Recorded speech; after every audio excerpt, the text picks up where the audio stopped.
Most men will like put their dick in a chicken sandwich. It's wedding week and we're all on pins and needles. Who's going to say I do?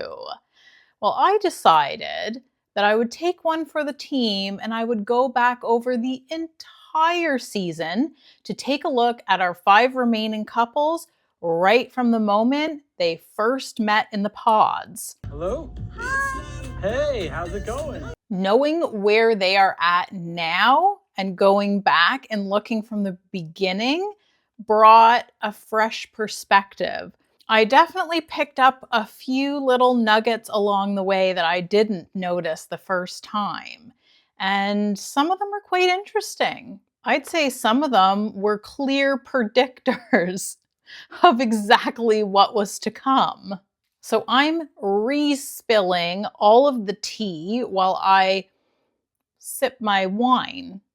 Grab your beverage of choice and let's get into it. So the first couple to get engaged was Christine and Vic. I have taken some heat over my interpretation or impression of Vic thus far, but we'll get into that. We'll get there, okay? So right from the beginning, I think we saw him talk to maybe one other woman in the pods. I don't remember Christine talking to anyone. So basically right from go, they made a connection and that connection just grew in the pods and they were the first ones to get engaged. They had no other unresolved relationships from the pods. There was no love triangles, hence them not getting sent on the Mexico trip. They did their own separate trip in Malibu, which they self-filmed. They didn't even have a production crew there with them. And I think like a lot of people, Netflix chose to include them as the 7th couple. They were the first couple, but whatever,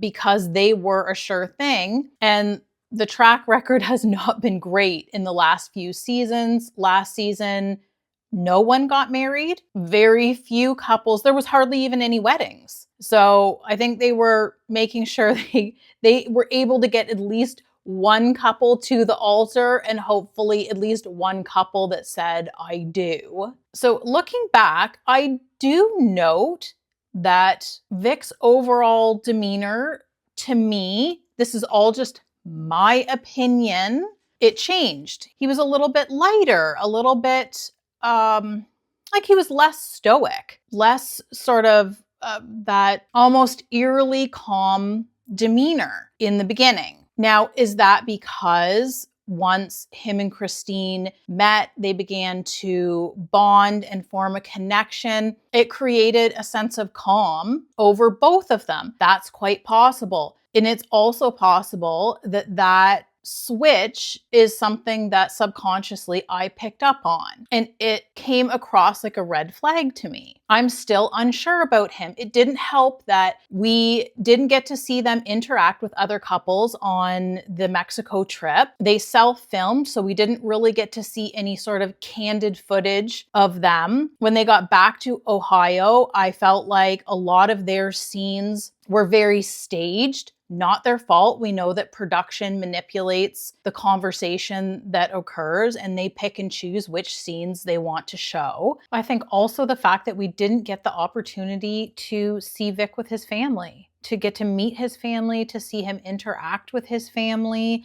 That is always something that for me is a really telling piece of the story. That's when you see people sort of in their element. They're surrounded by people that they usually feel very supported by, but people they've known their whole lives that they feel really comfortable with. And that's often when we get to see a lot of the true characters of a person on this show. So that piece was missing for me as well. I did love, and I said it before, I loved their pickleball scene.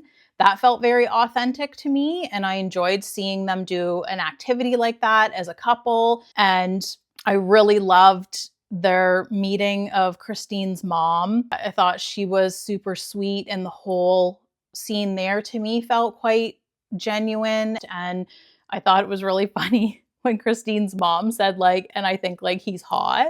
I think we can all agree that Vic is hot.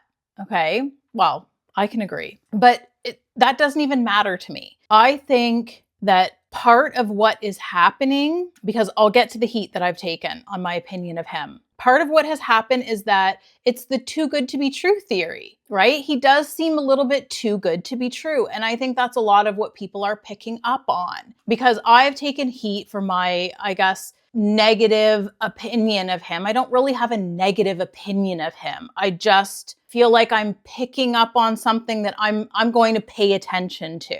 I'm unsure about him just yet. You know, there's been a little bit of upset over my opinion and the fact that I played a clip that supported my opinion. And I've said 1,000 times, I intentionally try to avoid coming across things, but sometimes it's unavoidable. And that clip particularly, someone had sent to me. And so that's why I played that clip. And their upset was that apparently there are several claims out there defending his character and saying that is really who he is. That's what he's like. He's very calm like that. He's very even-tempered. He's a good guy. And I think, great. Like I've said all along, I hope that I'm wrong and that he is a great guy. But I also have to point out that if so many people are feeling the need to come to his defense, that tells me that there's a lot of people out there voicing the same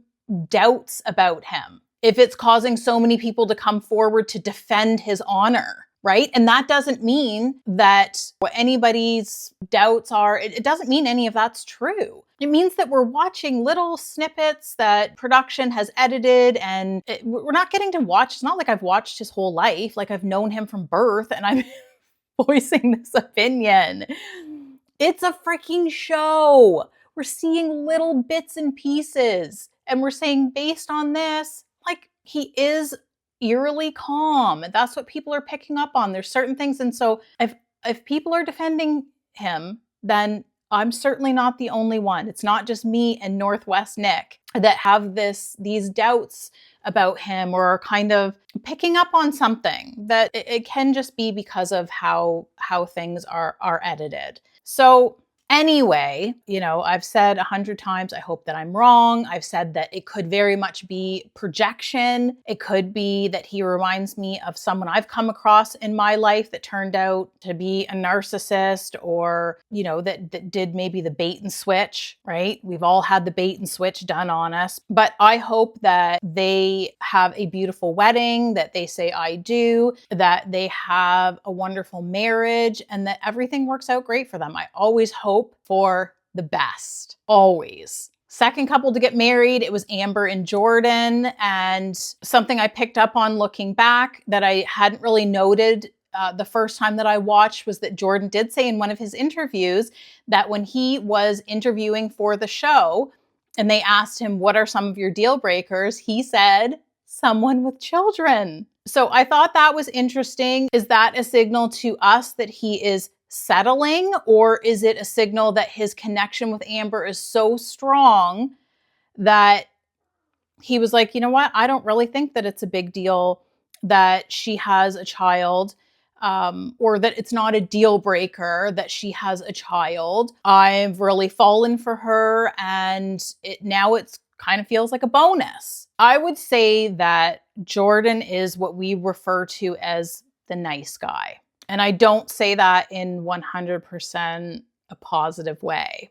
But I do think that he is a nice guy. And I do think he'd make a good stepdad for Emma. Like I've said before, he's not coming in as the main father figure. She has a father that is 100% in her life, and he is a bonus. And I think that he would be a great stepdad. He is a fun guy. He seems like a genuinely good guy. So I do like that aspect. I do have some concerns that if Amber marries Jordan, she will become a father of two.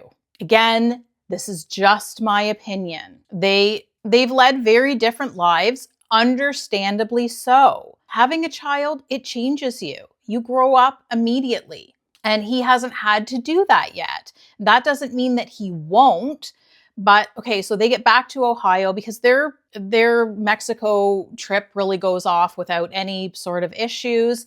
Everything's great and wonderful, and they get home and they start doing the house visits. His house is very much a bachelor pad. Okay, fine. Nothing wrong with that. You knew that you were going to be away for quite a while and that if you got engaged, there was going to be home visits, and you have like rotting bananas, rotten food in your fridge. Your bathroom is filthy. They go downstairs. There's like cups still sitting there with liquid in them. And they have a conversation there about where they should live. And Amber is siding with living at her place because it is close to Emma's schools, and that's her reasoning. Jordan would like to stay at his place or somewhere closer to there because there's a better variety of bars in that area.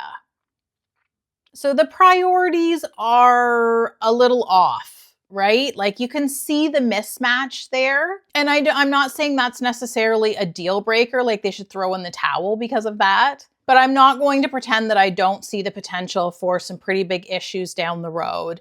I wouldn't be surprised if she ended up being the one that carries a lot of the invisible labor, that takes on the majority of the domestic duties. He likes to cook, so that's great. I think that would be huge. If he was willing to take on cooking, that could be something that they can work out with each other. I hope so, but I see potential for some issues there. So Jordan takes Amber to meet his mom and his two sisters, and that goes really, really well. There is no mistaking that his sisters are his sisters. They were the three of them, definitely siblings, no mistaking it. I thought they were great. They were very welcoming of Amber. They seemed actually excited that she has a daughter. And I thought that all went really well. And we know that Jordan met Emma's dad off camera and that went well. He has not met Emma up to this point. So that leads us to the bowling alley get-together night where there is a little misunderstanding happens. I think a lot of it had to do with alcohol. So Jordan had some drinks and he was confiding in the guys about how scared he is about meeting Emma, and Amber overheard and she had some drinks in her and she didn't take that, overhearing that so well. And as a parent, I can understand, I know that we're very sensitive about our children. I think that her real issue, and totally fair, is not that he has these concerns, but having to hear him telling someone else when he hasn't been fully forthcoming about those fears with Amber. He has said he's nervous and he's worried, oh, what if she doesn't like me? But he hasn't been completely open and honest with her about really, like, he's shitting his pants over the whole thing. And I don't blame him for it. He has a sad little moment there when they get home where he says, oh, another person I can't be honest about my feelings to. And I don't think that's the case. I don't think it was that he was being open. I think it was that he had not already told her that she was overhearing it rather than him telling her that. The next day, once they had sobered up and emotions had calmed down, they had a talk. It seemed like they worked it out and things were good. So we still have to wait on him meeting Emma. I don't anticipate that will be shown on camera. I'm not sure why. That's where my thoughts are. So I'm perfectly fine with him being scared about it, with him recognizing that it's a big deal, that meeting her daughter. It's a lot of pressure for him that he has to meet her and then immediately he'll be marrying her mother. So first impression is literally all he has. It's not like he has 6 months for her to get to know him and to get used to having him around. He's recognizing this is going to be a lot for a child, and rightfully so. I don't think he's wrong there at all. I think he should have just been more upfront, and I'm hoping that it's just a learning moment and that it's actually allowed him to trust Amber even more with his feelings. So I chalk that up to a misunderstanding. The only real grievance I have with Jordan also happened at that bowling alley get together when they were chatting with Chris, and Chris was saying some fucking rude shit like he likes to do, and saying, oh, everyone thought you were crazy, but we think you're just right for this guy. And we didn't hear Jordan say anything. Again, that can be editing. We don't know. We just can go by what we saw. And that's what we saw. And I didn't like that. And then when Amber started to say something to Chris, he was shushing her. Okay. And I was like, no, just let her tell the loser that he's a loser. So again, I know it can be editing, but we only know what we saw. And from that, I wasn't really a big fan of that. I'm not going to hold it against him. I'll look at the bigger picture, which is I do like him, but I do have concerns that they aren't quite on the same maturity level. They aren't in the same place in life. Her top priority is her daughter, and his top priority seems to be which bar he's going to on a Tuesday night. So my prediction is that he's going to say I do, and she's going to say I don't. And our third couple to get engaged, Ashley and Alex. We know how we all feel about Alex. Is there anybody out there that likes Alex? Like, raise your hand if you like Alex. I don't think we're going to see any hands. So early on in interview, Ashley tells us that her dad says that she has a bad picker. And I think that's actually a really shitty thing for a man to say about his daughter. And I think if she does have a bad picker, which I hate that term, but if she does have what people like to refer to as a bad picker, I think he plays a role in that. And anyway, that's just my opinion. She says something very interesting early on in her interviews, and that is she admits to having a history of adapting to toxicity in her past relationships. And if we knew then what we knew now, we would know we're just seeing into the future. It was inevitable. That was a clear predictor of what was to come. We just didn't know it yet. So I didn't particularly remember a whole lot from their time in the pods. I remembered his sob story about his soccer team leaving him behind when they were doing the draft pick.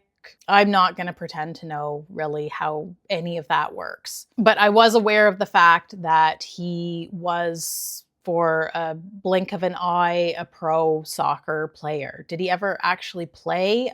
I don't know. He still likes to refer to himself as a pro athlete, and it kind of nauseates me when he does that. But we do see from minute one, Alex is a liar. He's a storyteller. His interviews after he proposed, but before they met, were absolutely nauseating. I threw up in my mouth several times. So you're welcome. I rewatched that garbage so that you didn't have to. He talks a lot about how women perceive pro athletes. And again, you're not a pro athlete, so shut up about it. He's going on about how, he has a good shell and he's been told by so many people how good his shell is, but admits that having a good shell doesn't mean he's a good person. That's probably the most honest thing that we've ever heard Alex say. So then they meet. It's very cringe. That aside, he lies to her a couple of times during their post-engagement meeting. So one, he tells her that he's happy that she's a blonde, which we now know isn't true. But then he asks her about how she's feeling. Is she feeling safe? And she says, yes. And he says, that's how it's supposed to be. Get used to it. Buddy, you are about the most unsafe person that we've seen on the show. You can look at Chris as a villain, but he is far less dangerous than Alex because Chris is really dumb. He's just an insecure bozo, and he gives himself away really quickly. He's very obvious. He can't hold up the mask. Alex is actually, I hate to give him the credit, but he's intelligent and he is manipulative and he can lie with a very straight face, and that makes him dangerous. He says at one point too in his interviews that he knew that she would be beautiful based on her heart. That was probably one of the dumbest things he said, and he said some really dumb shit. Like, what? I don't remember hearing that the first time I watched that episode. It's super easy for us to see watching from a distance that Alex is extremely calculated. And we also get to see his conversations with other people that Ashley isn't getting to see. And because we're not in it, I mean, it's always easier to see things from the outside looking in, right? It's like, we just want to take Ashley. I just want to take her and just shake her. Because it's like, girl, we know you know. It's obvious that you know, but you are lying to yourself. You are trying to explain things away, and I'm not judging her. I've been there, I've done it, but it's so painful to watch. It sounds like her dad is not happy, and I can completely understand that. We know in Mexico, he has that very inappropriate conversation with Brittany where he confides in her that he's not really attracted to Ashley, that he's not sure if the physical is going to be there for him, and tells her, basically describes her as what he is attracted to. And then after that party, Ashley's asking him, what kind of conversations did you have?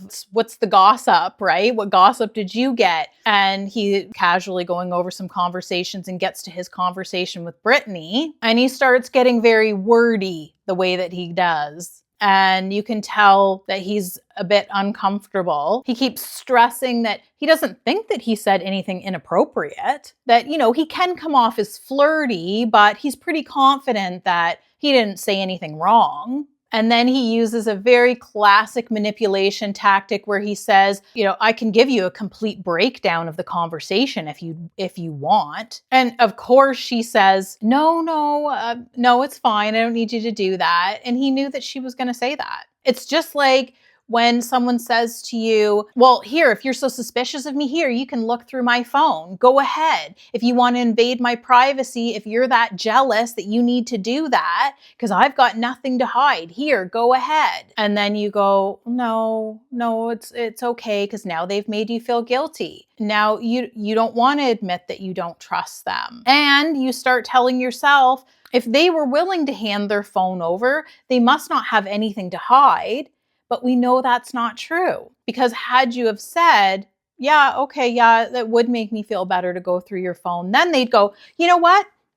No, I'm not going to do that because this is my phone and I don't ask to go through your phone. And if you're that jealous, that's your problem. That's your issue to deal with. You were never going to get to look at their phone. And he was never going to give an honest breakdown of that conversation. We know that. And I'm pretty sure Ashley's going to find that out. I mean, she's going to get to watch this.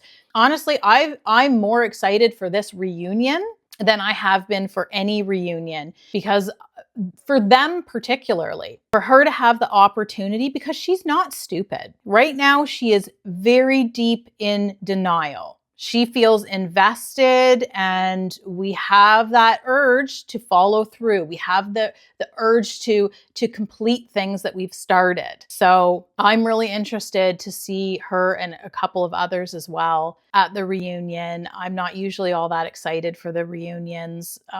This one I have particularly tried to not look ahead at anything, so maybe that's part of it as well. So they head back to Ohio. Ashley takes Alex to meet her mom, dad, and brother. We hardly hear the mom speak, which, I mean, the dad does pretty much all of the talking, which could be editing, but could also be a clear indicator of their family dynamic, which is my suspicions. Again, it's all just my opinion. I don't actually know these people, obviously. We know that Ashley's dad clocked Alex for exactly what he is. He made the comment that he wasn't saying he was necessarily a bad person, but that honesty was not one of his strengths. And he couldn't have possibly been more correct on that. He saw right through Alex's smooth talking, word salad, curated storytelling. And we will find out if he's able to get through to Ashley or not.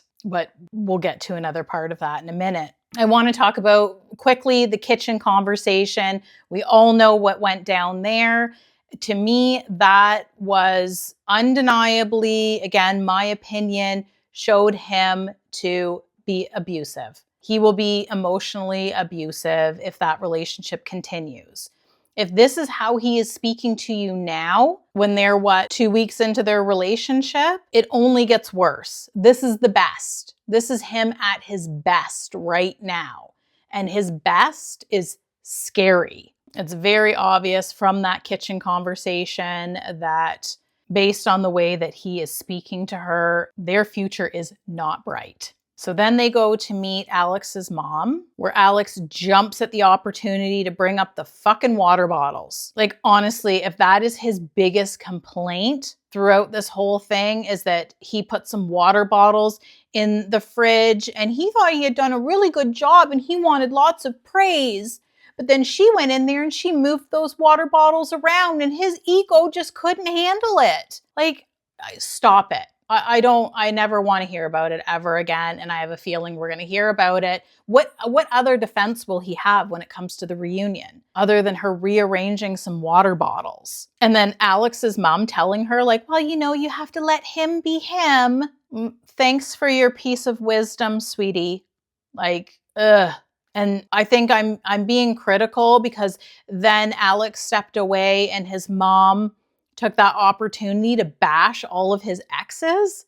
Like, what would she really even know besides Alex's side of the story? She refers to one of his exes as a piece of work. And then the irony of this was not lost on me. She refers to all of his exes as not being authentic, not being honest, that they weren't loyal. Why? Because they saw what a freaking lying manipulator he was and they left him? Did that make them not loyal? I mean, I don't know who the exes are. I don't know anything about them. They could be the worst human beings on earth. I have no idea. But I just thought that was really inappropriate for her to say because I don't think that she really knows either. I mean, how close is she with Alex? When he didn't even know where she was or what she does for work? I don't know. I see Alex's mom as almost as big of a red flag as he is. Ashley does confide in her, though, that she is finding herself analyzing timelines and that things are not really matching up. And of course, his mom jumps to his defense, but she says something very interesting in that moment as well. She explains that, of course, they don't match up because his life's been so complicated and blah, blah, blah. But then she says, he knows that his story is hard to follow. Yeah, his story. Because we all know it's a story. It's not that hard to recall the truth. Yes, you don't remember every little detail, but that's kind of the point, is that he does remember little details. It's the big things that you would know if it was the truth that he's having trouble recalling. He can give you all little unimportant pieces of the story, but he can't remember the main details that would be easiest to recall and that would not change if it was the truth and not a made-up story. I don't think, obviously, that she intended to imply that he's lying, that it's just stories that he's telling, but I think that what she said was very telling. After that, back at home, they have one of their little couch convos where he says to her, when I stumble, it's just me trying to recall something that happened years ago.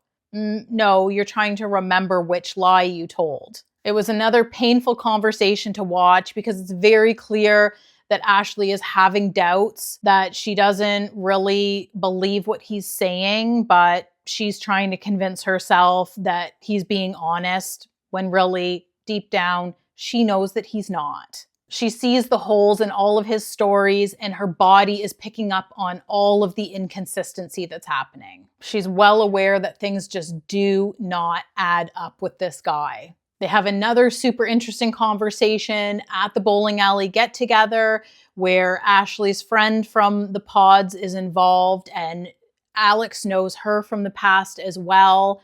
So it creates a dynamic now where he has to remember not just the lies that he's told one person, but the lies that he has told two different people. And she calls him out on a few inconsistencies and calls him out when he tries to minimize the importance of these conversations and reminds him, like, no, this is important because you guys are getting married. Of course, he then goes on the attack and starts getting very aggressive with her, which she shuts down, but then realizes, I'm going to remove myself from this conversation because he's going to try to use me being present as an excuse, that he felt like he was being attacked, that it was a 2-on-1, and she doesn't want him to have that excuse to use. So she removes herself from the conversation. And that conversation continues when they get home, where he smooths it over with a Coke and some McNuggets. Oh, Ashley. Next, we see them at a cabin or something he had set up, and she's asking him some very specific questions, and it's for a very obvious reason. So she keeps asking him future questions. She's trying to gauge how much he has really pictured her in his future. Because it's getting close to the wedding, she's not sure what he's going to say, and she's digging for information, but she's trying to be coy about it.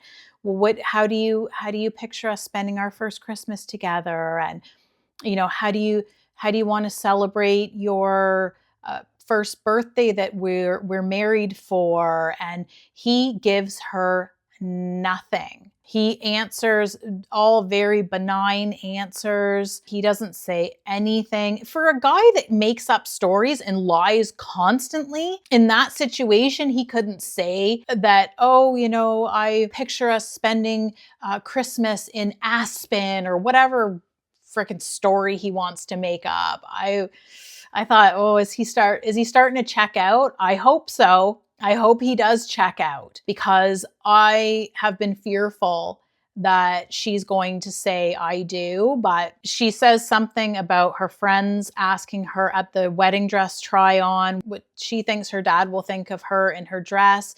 And she's like, that's if he's even invited, or, that something about that he's been uninvited. And Alex says, I'm sure he'll be there to support you. I don't know. He seems he's like, it's like he's not on his game. He's kind of given up. He's been putting on such a show. That must be exhausting. I couldn't imagine trying to keep all of those lies straight. I believe he's burnt out already. It's been a lot for him. It's very challenging to keep all of that straight. So I guess we'll see. Looking at when they did the little preview of this week's episode, it looks like we see Ashley crying. We hear someone say something like she called him out as a liar. I hope that's her. I think it is. I don't know if I didn't see that. I'll be honest that if I didn't see that little preview, I feel like she's so deep. She has gaslit herself so hard that I could see her saying I do. I don't think he's going to say I do. But now, having seen that, I think she calls him out at the altar, and I'm here for it. So I'm excited for this week's episode. But let's get on to our fourth couple. Brittany and Devonte. So knowing what we know now, looking back, the man of few words, he was actually quite enthusiastic and expressive in the pods before he knew what Brittany looked like. So I found that quite interesting. And maybe this is not just his personality. It was clear now that his demeanor changed a lot once he met Brittany. We know he is used to dating white women. He makes a comment that really pissed me off. After they met, that when he said, I've never dated that before, let alone proposed. Like what? You've never dated a beautiful woman before? I think that must have been what you meant.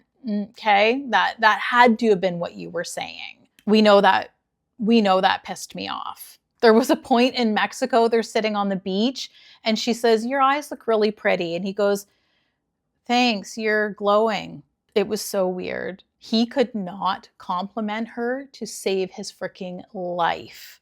It gets worse. We know at the pool party, Brittany has a conversation with Alex, which is weird, but she also has a conversation with Jessica where she's saying, he's not being physically affectionate with me. She tells her, I told him we could have sex.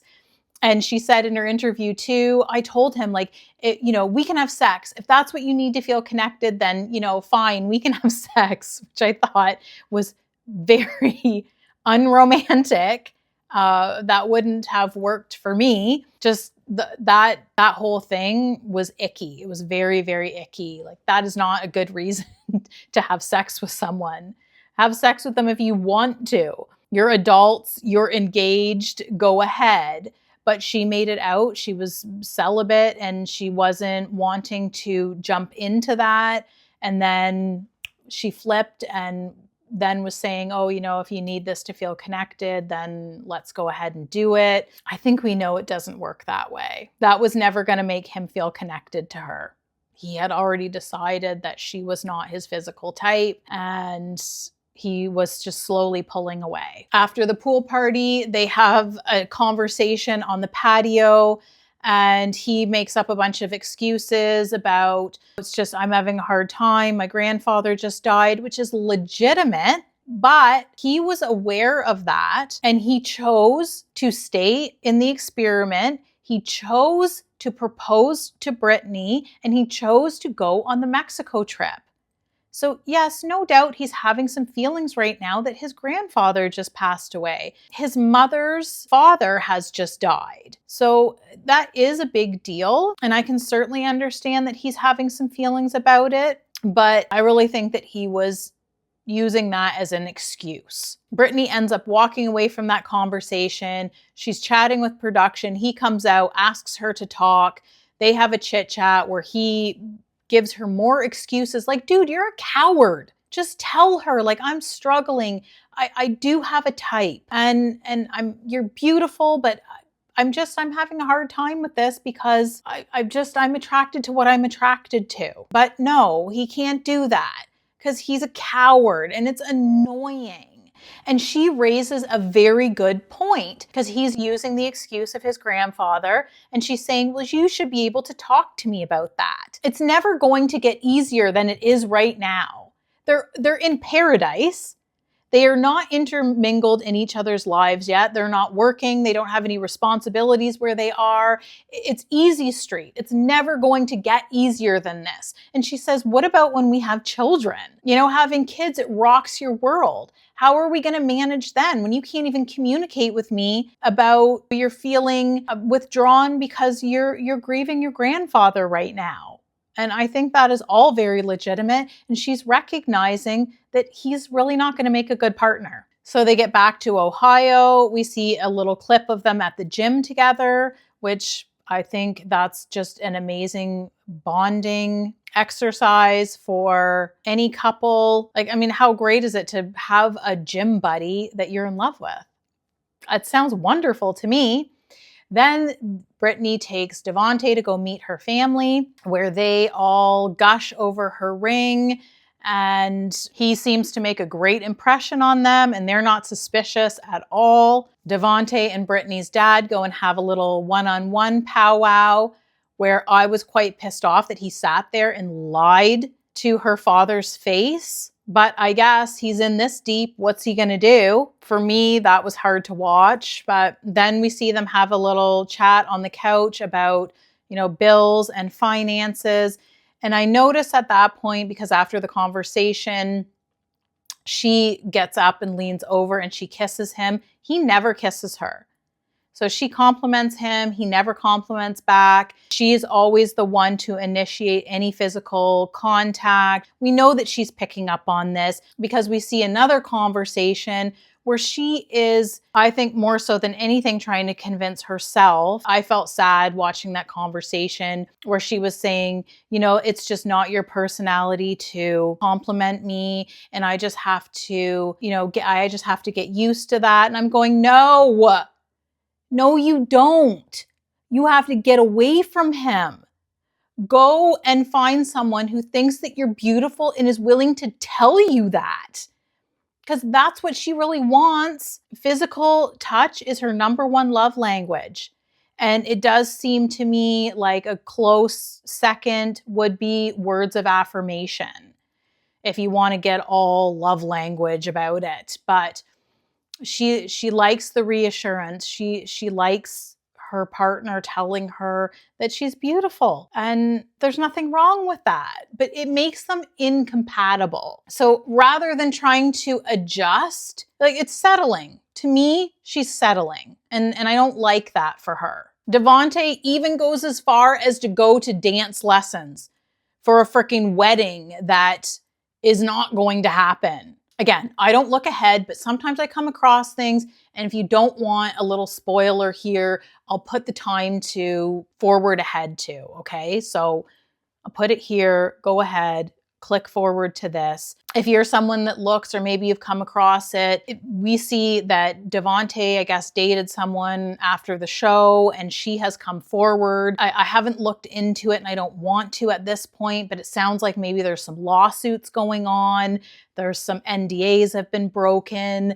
I'm not really sure of the details, so don't quote me or take my word on any of this. I'm just telling you little bits that I've unintentionally heard that I actually don't want to hear. But that leads us to believe they don't get married. Unless they got married and it ended like right away, but I didn't ever think that they were going to get married anyway. So it reconfirms that my thought. I wouldn't be surprised, sadly, unless she has some revelation on the wedding day. I would not actually be surprised if she said I do, but he will say I don't. I would bet money on it. That's my prediction for them. The last couple to get engaged was Emma and Mike. So I really liked rewatching their time in the pods. He didn't really talk to anybody else in the pods. He told her, "You've been my number one, like all along."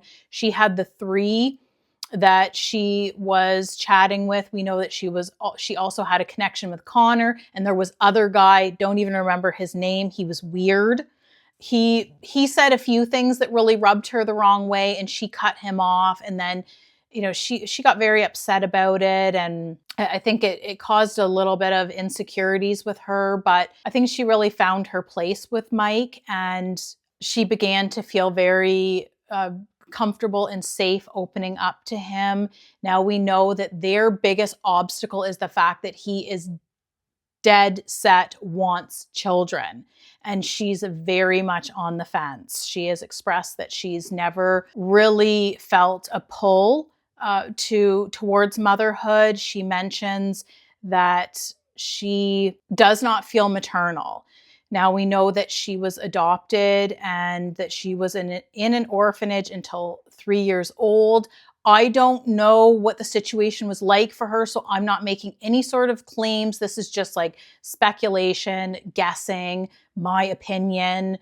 It's not based on any facts, okay? But those are very, very important years of development, and they shape who we are for the rest of our lives, like that, who we become. A lot of the time it's taken for granted how important attachment development and everything is during those young years. You think, oh, you don't even remember. Like, you don't remember being a baby. I don't remember being 2 years old, but the things that happened to me in those first 2 years very much shaped who I am today, even though we don't remember them. So could that have something to do with it? It could. Now, I didn't grow up in an orphanage, but I also never had a pull toward being a mother. I never felt like I had really maternal instincts. And I did end up having children, and I couldn't even imagine my life without kids. Like, to me, my kids are my biggest blessing. Now, I'm not advocating for people who don't want children to go out and have children. It's definitely not what I'm doing.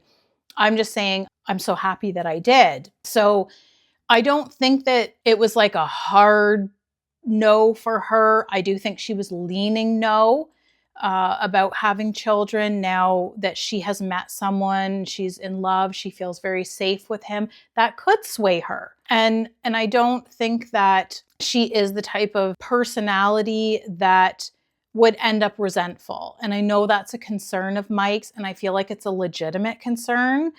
I'm not faulting him at all for having those worries about it. I think that would be really important to Emma when she has children, that her partner is very much involved and supportive.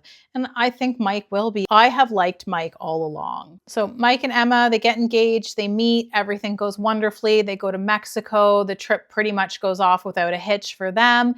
There's a little bit of conversation there about some differences in how organized Mike is versus, I guess, Emma's a little bit disorganized, a little bit messier.